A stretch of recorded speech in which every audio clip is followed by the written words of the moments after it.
আজকে বাকি যে পার্টগুলো আছে ডাবল সার্কুলেশন এবং যে বাকি ডিসঅর্ডার্স সেগুলো নিয়ে আলোচনা করা হবে। তো এই ভিডিওতে বাংলাতে এক্সপ্লেন করা হবে। তোমরা যারা ক্লাস 11-এ পড়ছো বা নিট দেবে তাদের জন্য খুব কাজে লাগবে। তো শুরু করা যাক। Double circulation: the blood flows strictly by a mixed route through blood vessels, the arteries and when.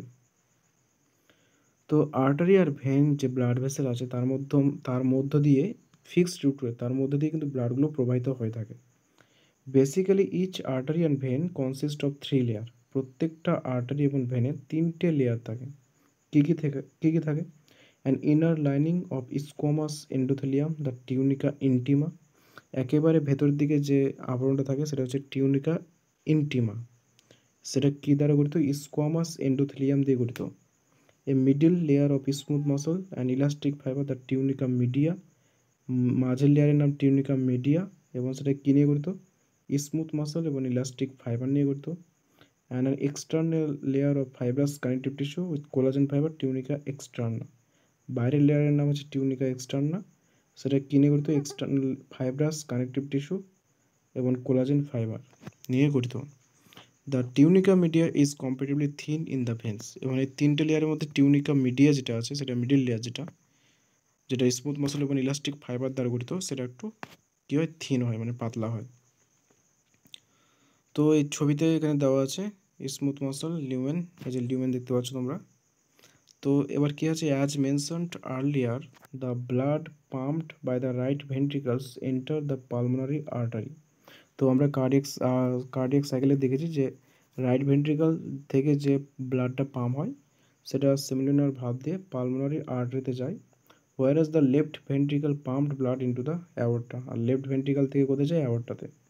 The deoxygenated blood pumped into the pulmonary artery is passed on to the lungs. Deoxygenated blood যেটা আছে সেটা pulmonary আর্টারিতে যাবে, is pass to the lungs, এবং pulmonary artery থেকে কোথায় যাবে? লাংসে যাবে, ফুসফুসে যাবে। From where the oxygenated blood is carried by the pulmonary veins into the left atrium. এবং অক্সিজেনেটেড ব্লাড যেটা আছে লাংসের মধ্যে, সেটা পালমোনারি ভেন্স দিয়ে লেফট অ্যাট্রিয়ামে আসবে। তো এখানে কী বলা হচ্ছে যে রাইট ভেন্ট্রিকাল থেকে মানে কার্বন ডাইঅক্সাইড যুক্ত যে দূষিত রক্ত আছে সেটা কি হলো? ফুসফুসে গেল। কিসের মাধ্যমে গেল? পালমোনারি আর্টারির মাধ্যমে গেল। আর্টারি কিন্তু দূষিত রক্ত বহন করছে, শুধুমাত্র এই পালমোনারি আর্টারি, অন্য কোনো আর্টারি দূষিত রক্ত বহন করে না। তো সেটা গেল দূষিত রক্তটা লেফট ভেন্ট্রিকাল থেকে, এই রাইট ভেন্ট্রিকাল থেকে পালমোনারি আর্টারি দিয়ে ফুসফুসে বা যে অক্সিজেন যুক্ত যে রক্তটা আছে বা বিশুদ্ধ রক্ত আছে সেটা পালমোনারি ভেন দিয়ে কোথায় আসবে? লেফট অ্যাট্রিয়ামে আসবে। এটাই বলা হচ্ছে। This pathway constitute the pulmonary circulation, মানে এটাকে বলে pulmonary circulation. The oxygenated blood entering the aorta is carried by network of arteries. Oxygenated blood যেটা অ্যাওর্টাতে আসছে সেটা কি অনেকগুলো আর্টারি থাকে, আর্টেরিয়ালস থাকে, ক্যাপিলারিজ থাকে, two the tissue from where the deoxygenated blood is collected by a system of veins and vena cava and emptied into the right atrium. তো this is called a systemic circulation. এবার বলা হচ্ছে কি আরেকটা circulation, systemic circulation. Systemic সার্কুলেশনে কী হয়? যে অ্যাওর্টা আছে, তো সেই অ্যাওর্টা লেফট অ্যাট্রিয়াম থেকে শুদ্ধ রক্তটা অ্যাওর্টা দিয়ে কী হয়?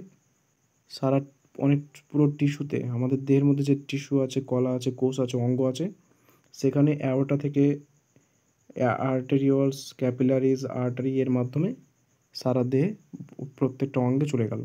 এবং এই অঙ্গে প্রত্যেকটা অঙ্গ বা কোষে যে সমস্ত দূষিত রক্ত আছে সেই দূষিত রক্তগুলো এবার কী হবে? সুপিরিয়ার এবং ইনফেরিয়ার ভেনা কাভা এর মাধ্যমে কোথায় হবে? রাইট অ্যাট্রিয়ামে আসবে। এটাকে বলে systemic circulation. The systemic circulation provides nutrients, oxygen and other essential substance to the tissue. Systemic circulation কী করবে? নিউট্রিয়েন্ট, অক্সিজেন এবং অন্যান্য এসেন্সিয়াল সাবস্টেন্স টিস্যুকে প্রোভাইড করবে, and takes carbon dioxide and other harmful substances away from elimination. এবং carbon dioxide এবং অন্যান্য যে হার্মফুল সাবস্টেন্স আছে সেগুলোকে এলিমিনেট করে দেবে। A unique vascular connection exists between the digestive tract and liver called hepatic portal system. তো systemic circulation থাকলো, পালমোনারি সার্কুলেশন থাকলো। পালমোনারি সার্কুলেশন ফুসফুসের সঙ্গে রিলেটেড, সিস্টেমিক সার্কুলেশন দেহের যে টিস্যু আছে তার সঙ্গে রিলেটেড। এবার আরেকটা আছে, সেটা হচ্ছে হেপাটো পোর্টাল সিস্টেম। এটা খুবই একটা ছোট পার্ট। তো এটা কি থাকে? এটা থাকে ভাস্কুলার কানেকশন ডাইজেস্টিভ ট্র্যাক্ট আর লিভার। ডাইজেস্টিভ ট্র্যাক্ট মানে কি, যে পাকস্থলী, তারপর ক্ষুদ্র অন্ত বৃহৎ এই যে ডাইজেস্টিভ ট্র্যাক্ট আছে, গ্রাসনালী, তার সঙ্গে লিভার যে যকৃৎ, তার যে কানেকশন সেটা হচ্ছে হেপাটোসেলুলার সিস্টেম বা হেপাটো পোর্টাল সিস্টেম। তো এখানে কি হয়ে থাকে, hepatic portal vein carries blood from the intestine to the liver before it is deliver to the systemic circulation. Hepatic portal vein যেটা আছে সেটা ব্লাডটাকে, যে ইন্টেস্টাইন আছে, আমাদের যে ইন্টেস্টাইন আছে সেখান থেকে লিভারে যাবে। তারপর লিভারে গিয়ে ব্লাডটা পরিশুদ্ধ হয়ে সেখান থেকে সিস্টেমিক সার্কুলেশনে যাবে। A special coronary system of blood vessel is present in our body exclusively for the circulation of blood to and from the cardiac musculature. আরেকটা সিস্টেম আছে করোনারি সিস্টেম। সেটা কিসের জন্য? শুধুমাত্র হার্টের জন্য। হার্ট তো সবাইকে পাম্প করছে ব্লাড, পুরো বডিকে পাম্প করছে, সেখান থেকে আবার ফুসফুসে যাচ্ছে, কিন্তু হার্টকে কে রক্ত দেবে? হার্টের যে সার্কুলেশন সেটা হচ্ছে করোনারি সিস্টেম। তাহলে হেপাটোপোর্টাল সিস্টেম, করোনারি সিস্টেম, এটা হচ্ছে দুটো ছোট ছোট ক্ষুদ্র ক্ষুদ্র সিস্টেম। তো এখানে দেখা যাচ্ছে যে স্কিমেটিক রিপ্রেজেন্টেশন, মানে ছবি দিয়ে বোঝানো হয়েছে যে কোথায় কী হয়। তো প্রথমে যে পালমোনারি সার্কুলেশন বললাম, তো এখানে দেখা যাচ্ছে যে এই যে রাইট ভেন্ট্রিকাল থেকে ব্লাডটা পালমোনারি আর্টারি দিয়ে লাংসে গেল, এটা কি কার্বন ডাইঅক্সাইড যুক্ত ব্লাড। আর যে অক্সিজেনেটেড যে ব্লাড আছে সেটা পালমোনারি ভেন দিয়ে লেফট অ্যাট্রিয়াতে এলো, এটা হচ্ছে পালমোনারি সার্কুলেশন। এবার এখানে কি হয়েছে যে লেফট ভেন্ট্রিকাল থেকে রক্তটা অ্যাওর্টা দিয়ে ভেনা কাভা দিয়ে এই অ্যাওর্টা দিয়ে ডর্সাল অ্যাওর্টা দিয়ে কোষে গেল, বডি পার্টসে গেল। বডি পার্ট থেকে যে কার্বন ডাইঅক্সাইড যুক্ত রক্ত আছে সেটা ভেনা কাভা দিয়ে গ্রেট ভেন্সের দিয়ে রাইট অ্যাট্রিয়ামে এলো। তো এটা কি আছে? এটা হচ্ছে সিস্টেমিক সার্কুলেশন। এখানে দেখতে পাচ্ছ ভেন আর আর্টারি। ভেনে দেখতে পাচ্ছ এই যে এটা যে স্পেসটা সেটা বড়, আর্টারিতে ছোট। ভেনের লিউমেনটা মানে বড়, আর্টারির লিউমেন ছোট। ভেন স্মুথ মাসল দিয়ে আর আর্টারিও স্মুথ মাসল দিয়ে তৈরি। ক্যাপিলারি কীভাবে আছে সেটা দেখা যাচ্ছে এখানে। তো এই ছবিটা অত্যন্ত ইম্পর্টেন্ট, ভালো করে দেখবে। এবার হচ্ছে regulation of cardiac activity. Regulation of cardiac activity কী বলা আছে, যে normal activities of the heart are regulated intrinsically. যে হার্টের যে অ্যাক্টিভিটি বা কাজকর্ম সেটা ইন্ট্রিনসিক্যালি মানে ভেতর থেকে অটোমেটিক অ্যাক্টিভিটিগুলো নিয়ন্ত্রণ করা হয়, তার জন্য করে auto regulated by specialised muscle nodal tissue, hence the heart is called myogenic. তো হার্টের যে অ্যাক্টিভিটি সেটা কে নিয়ন্ত্রণ করে? Nodal tissue, AV node, SA node, bundle of His, এবং সেটা কি ইন্টেন্সিক্যালি হার্টের মধ্যে থেকে হচ্ছে, এবং তার জন্য কি বলা হয় myogenic. A special neural centre in the medulla oblongata can moderate the cardiac function through autonomic nervous system. একটা স্পেশাল নিউরাল সেন্টার থাকে, কোথায় থাকে? মেডুলা অবলাঙ্গাটাতে, যেটা মডারেট করতে পারে কার্ডিয়াক ফাংশনকে যেটা মডারেট করে অটোনমিক নার্ভাস সিস্টেমের মাধ্যমে। তাহলে কোথায় থাকছে? মেডুলা অবলাঙ্গাটাতে নিউরাল সেন্টার, অটোনমিক নার্ভাস সিস্টেমের মাধ্যমে সেটা মেনটেন করবে। Neural signals through the sympathetic nerve, যেটা অটোনমিক নার্ভাস সিস্টেমে তো দুটো পার্ট থাকে, প্যারাসিম্প্যাথেটিক আর সিম্প্যাথেটিক। তো সিম্প্যাথেটিক নার্ভের মাধ্যমে নিউরাল সিগন্যালটা আসবে, can increase the rate of heartbeat, এবং হার্টবিটটাকে বাড়াবে। তো মেডুলা অবলাঙ্গাটা থেকে যে নিউরাল সিগন্যালটা সেটা কী হলো? অটোনমিক নার্ভাস সিস্টেমের সিম্প্যাথেটিক নার্ভের মাধ্যমে আসবে এবং হার্ট রেটটাকে কি বাড়াবে। The strength of ventricular contraction, heartbeat বাড়াবে, মানে কি এসএ নোট, হেভি নোট বেশি করে হার্ট বিটস তৈরি করবে, অ্যাকশন পোটেনশিয়াল তৈরি করবে। তারপরে কী হবে? যে স্ট্রেংথ অফ ভেন্ট্রিকুলার কন্ট্রাকশন, ভেন্ট্রিকলস যেগুলো আছে, লেফট ভেন্ট্রিকল, রাইট ভেন্ট্রিকল বেশি করে কন্ট্রাক্ট করবে, there by the cardiac output, এবং এর ফলে কী হবে? কার্ডিয়াক আউটপুট বেড়ে যাবে। অন দ্য আদার হ্যান্ড, অন্যদিকে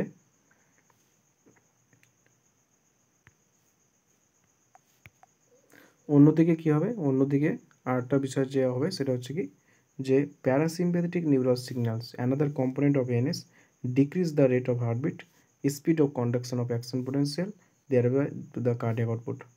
প্যারাসিম্প্যাথেটিক নার্ভ সিস্টেম করবে, নিউরাল সিগন্যালটা আসবে, প্যারাসিম্প্যাথেটিক নিউরাল সিগন্যালস আসবে, সেটা কি হার্টবিটটাকে কমাবে। হার্টবিট কমালে অ্যাকশন পোটেন্সিয়াল যেটা আছে সেটা কমে যাবে এবং কার্ডিয়াক আউটপুট কমে যাবে। Adrenal medullary hormones can also increase the cardiac output. Adrenal medullary হরমোনও কার্ডিয়াক আউটপুট বাড়িয়ে দিতে পারে। অ্যাড্রিনাল মেডুলারি হরমোনসও কার্ডিয়াক আউটপুট বাড়ায়। তো এখানে যে রেগুলেশন অফ কার্ডিয়াক অ্যাক্টিভিটি বলা আছে, যে ইন্ট্রিনসিক্যালি হার্ট নিজে নিজে একটা নিয়ন্ত্রণ করছে এসএ নোড এভি নোড এর মাধ্যমে, তার জন্য মায়োজেনিক বলা হয়। আর একটা কি, যে মেডুলা অবলঙ্গাটা একটা নিউরাল টিস্যু আছে, সেটা অটোনমিক নার্ভাস সিস্টেমের মাধ্যমে নিয়ন্ত্রণ করবে। একটা সিম্প্যাথেটিক, একটা প্যারাসিম্প্যাথেটিক। সিম্প্যাথেটিক নার্ভাস সিস্টেমের মাধ্যমে কী হবে, যে হার্ট বিট বাড়বে, ভেন্ট্রিকুলার কন্ট্রাকশন মানে ভেন্ট্রিকুলার বেশি শক্তি দিয়ে কন্ট্যাক্ট করবে, কার্ডিয়াক আউটপুট বাড়বে। প্যারাসিম্প্যাথেটিকে কী হবে, যে হার্টবিট কমবে, কার্ডিয়াক আউটপুটের মধ্যে দিয়ে যে কন্ডাকশন সেটা কমবে অ্যাকশন পোটেন্সিয়ালে, এবং এর ফলে কার্ডিয়াক আউটপুট কমবে। তাছাড়া হরমোনের মাধ্যমে হবে, অ্যাড্রিনালের যে মেডুলারি হরমোন আছে সেটাও কিছুটা কার্ডিয়াক আউটপুট বাড়াতে সাহায্য করে। এবার আছে ডিসঅর্ডার বা রোগ। Disorder of circulatory system. তো প্রথমে আছে হাই ব্লাড প্রেশার বা hypertension. Hypertension is the term for blood pressure that is higher than 120/80। আমাদের নর্মাল ব্লাড প্রেশার হচ্ছে সিস্টোলিক 120, ডায়াস্টোলিক 80 মিলিমিটার এসজি। তো এর থেকে যদি কিছুটা বেশি হয়ে যায়, সো সেটা হচ্ছে হাই ব্লাড প্রেশার বা hypertension. In this measurement 120 millimetre SG, millimetre of mercury pressure is the systolic or pumping pressure, or 80 millimetre SG is the diastolic or resting pressure. যেটা বললাম যে 120টা হচ্ছে সিস্টোলিক বা পাম্পিং, আর 80 হচ্ছে diastolic, মানে যখন diastole অবস্থায় থাকে ভেন্ট্রিকলগুলো তখন যে প্রেশারটা সেটা। If repeated checks of blood pressure of an individual is 140/90, ওপরে 140, নিচে 90, ওর হায়ার বা তার থেকে বেশি, ইট শোজ হাইপারটেনশন, তখন একে বলা হয় hypertension. High blood pressure leads to heart disease and also affect vital organ like brain and kidney. Blood pressure যদি হাই হয় তো হার্ট ডিজিজ হতে পারে, মানে হৃৎপিণ্ডের বিভিন্ন রোগ হতে পারে। তাছাড়া আমাদের যে ভাইটাল অর্গান আছে ব্রেন কিডনি, এর উপরেও এফেক্ট করতে পারে এবং এগুলো থেকে অনেক রোগ হতে পারে। এবার আছে নেক্সট কী রোগ, করোনারি আর্টারি ডিজিজ বা CAD. Coronary artery disease often referred to as atherosclerosis affect the vessels, যেটা কি ভেসেলকে অ্যাফেক্ট করে, that supply blood to the heart muscle. যে ভেসেলসগুলো থাকে আর্টারি বা ভেন, সেই আর্টারি ভেনগুলো এই করোনারি আর্টারি ডিজিজ বা অ্যাথেরোস্ক্লেরোসিসে অ্যাফেক্টেড হয়। ভেসেলের কাজ কি, রক্তকে হার্ট থেকে বডিতে, বডির বিভিন্ন টিস্যুতে বা টিস্যু থেকে রক্তকে হার্টে পাম্প করা, পরিবহন করা। It is caused by deposit of calcium, fat, cholesterol and fibrous tissue which makes the lumen of arteries narrower. আর্টারির মধ্যে তো লুমেন আছে, সেটা একটু বড় হয় দেখেছি আমরা। তো সেখানে কী হয়, করোনারি আর্টারি ডিজিজে calcium, fat, cholesterol, fibrous tissue এগুলো জমা হয়ে যায়। জমা হয়ে যাওয়ার ফলে কী হয়, লুমেনটা কী হয়, ছোট হয়ে যায়। ছোট হয়ে গেলে কী হবে, ব্লাডটা কি বেশি পরিমাণে প্রেশার দেবে, চাপ দেবে, ব্লাড তো কমে যাচ্ছে না, ব্লাড যতটা ছিল ততটা আছে, কিন্তু যাওয়ার যে পথ সেটা সংকীর্ণ হয়ে গেছে। ফলে কি বিভিন্ন রকম রোগ হবে, সমস্যা দেখা দেবে। এবার হচ্ছে অ্যানজিনা। অ্যানজিনা কি, is also called angina pectoris, অপর নাম। A symptom of acute chest pain appears when no enough oxygen is reaching the heart muscle. Heart মাসলে যদি যথেষ্ট পরিমাণে অক্সিজেন পরিবহন না হয়, সরবরাহ না হয়, তো চেস্ট পেন দেখা যায়, বুকে ব্যথা দেখা যায় কিছুক্ষণের জন্য, হঠাৎ করে, অ্যাকিউট মানে হঠাৎ করে। তো সেটা হচ্ছে অ্যানজিনা পেক্টোরিস। তাহলে অ্যানজিনা পেক্টোরিস কিসের জন্য হচ্ছে, নো এনাফ অক্সিজেন, যথেষ্ট অক্সিজেন না পৌঁছানোর জন্য। Angina can occur in men and women of any age, but it is more common among the middle aged and elderly. Angina যেটা আছে সেটা মোটামুটি অনেকের মধ্যে দেখা যেতে পারে, যে কোনো বয়সের পুরুষ মহিলার মধ্যে দেখা যেতে পারে, কিন্তু যারা মিডিল এজড ম্যান বা এল্ডারলি মানে 40 বছর বা তার থেকে বেশি যে পুরুষ মহিলা আছে তাদের ক্ষেত্রে বেশি দেখা যায়। It occurs due to condition that affect the blood flow. এটা কী হয়, যে ব্লাড ফ্লোটাকে অ্যাফেক্ট হওয়ার জন্যই বুকে ব্যথাটা আসে, যে সঠিকভাবে রক্তটা যাচ্ছে না, কী হচ্ছে, রক্ত অক্সিজেন কমে গেছে, অক্সিজেন সরবরাহ কমে গেছে। নেক্সট হচ্ছে হার্ট ফেলার। হার্ট ফেলার means the state of heart when it is not pumping blood effectively enough. হার্টের একটা স্টেট যখন কী হয় যে হার্টটা যথেষ্ট পরিমাণে ব্লাড পাম্প করতে পারছে না to meet the needs of the body, body যতটা রক্ত প্রয়োজন ততটা রক্ত হার্ট পাম্প করতে পারছে না, তখন বলা হয় যে হার্টটা ফেল করছে, heart failure. It is sometime called congestive heart disease because congestion of the lungs is one of the main symptom of this disease. একে কনজেশন হার্ট ডিজিজ বলা হয়, কারণ কি যে অনেক ক্ষেত্রে কী হয় যে লাং যেটা আছে, ফুসফুস যেটা আছে সেটা কনজেস্টেড হয়ে যায়, সেটা কি জমা হয়ে যায় বা যুক্ত হয়ে যায় একে অপরের সঙ্গে, তার জন্য এটা হয়ে থাকে। হার্ট ফেলার is not the same as cardiac arrest, cardiac arrest আলাদা, হার্ট ফেলার আলাদা। হার্ট ফেলার মানে কি যথেষ্ট পরিমাণে ব্লাড, যতটা ব্লাড শরীর দরকার ততটা ব্লাড শরীরে সরবরাহ হচ্ছে না। আর কার্ডিয়াক অ্যারেস্টটা কি, when the heart stops beating, heart বিটই করছে না, মানে তখন কার্ডিয়াক অ্যারেস্ট। হার্ট বিটই করছে না, হার্ট পাম্পই করছে না, হার্টবিট বন্ধ হয়ে গেছে, মানে সে মারা যাবে। or heart attack, heart attack মানে কি when the heart muscle is suddenly damaged by an inadequate blood supply, যদি কোনো কারণে হার্ট মাসল ড্যামেজ হয়ে যায়, যে যথেষ্ট পরিমাণে অক্সিজেন এই যথেষ্ট পরিমাণে ব্লাড সাপ্লাই হচ্ছে না হার্টের মধ্যে, তার জন্য কী হলো যে হার্ট মাসল ড্যামেজ হয়ে গেল, তো সেটা হচ্ছে হার্ট অ্যাটাক। হার্টবিট বন্ধ হয়ে গেল, তো সেটা হচ্ছে কার্ডিয়াক অ্যারেস্ট। আর কী হলো যে লাংস কনজেশন হওয়ার জন্য বা যথেষ্ট পরিমাণে ব্লাড হার্টে পৌঁছাচ্ছে না, ব্লাড যথেষ্ট পরিমাণে ব্লাড পাম্প করতে পারছে না যতটা শরীর দরকার, তো তখন হচ্ছে হার্ট ফেলার। তো এই ছিল আমাদের যে চ্যাপ্টার, সেই চ্যাপ্টারটা পুরো কমপ্লিট হলো এখানে। তো আশা করি তোমরা বুঝতে পেরেছো, প্রত্যেকটা লাইন বাই ওয়ার্ড বুঝেছি বাংলাতে, যাতে তোমাদের পড়তে সুবিধা হয়। এবার তোমরা যদি ভিডিওগুলো দেখার পর এনসিইআরটি বই পড়ো তো দেখবে যে অনেকটাই সুবিধা হয়ে গেছে, তোমরা সব কিছু বুঝতে পারবে, অনেকটাই তোমাদের কাজে লাগবে। তো তোমরা ভিডিওটিকে লাইক করো, কমেন্ট, কোনো প্রবলেম হলে কমেন্ট করো, যদি ভালো লেগে থাকে তো সেটাও জানাও, আর কোনো ইমপ্রুভমেন্ট দরকার হলে সেটাও জানাবে, আর তার সঙ্গে ভিডিওগুলোকে শেয়ার করো আর চ্যানেলটিকে সাবস্ক্রাইব করো। থ্যাংকস।